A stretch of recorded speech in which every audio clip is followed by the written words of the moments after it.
I'm going to begin with a nice, easy question. What's a geostorm? That's not an easy question. I don't know what a geostorm is. No, the idea behind a geostorm is when one large storm links up with another and basically envelops the planet, and it becomes a planetary storm, which is known as a geostorm.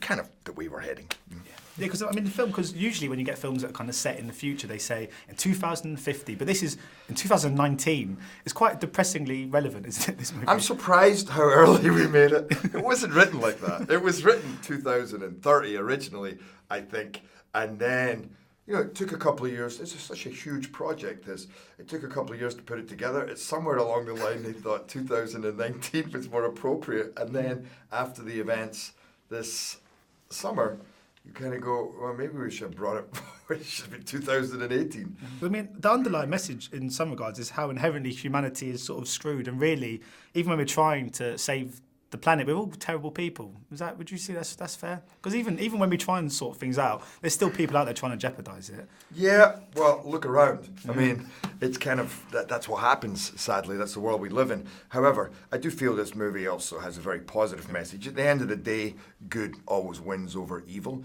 And that's kind of the message of the movie, that anything can be defeated if we all come together. And whether that's within the family, or whether that's in this movie within the scientific community, or the governments of the planet coming together to face a higher challenge. So there's always an inspiring message.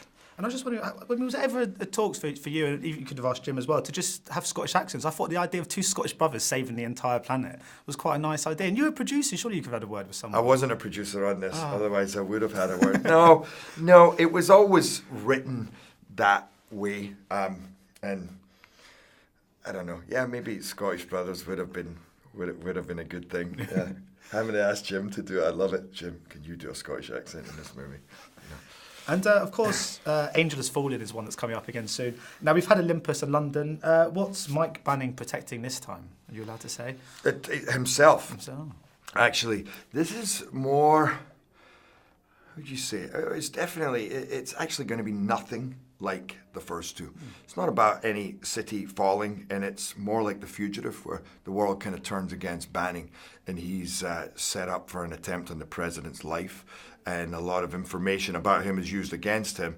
And basically, he goes on the run and is trying to find out, he's running from the bad guys and the good guys and trying to find out what the hell is going on. So it sounds like it's got a bit of a Logan vibe, maybe. Bit of a Logan vibe, yeah, because you're also meeting a Mike Banning who's now struggling. Yeah. He's not so superhuman anymore. And all the knocks you saw him take in the first two movies, he's now feeling.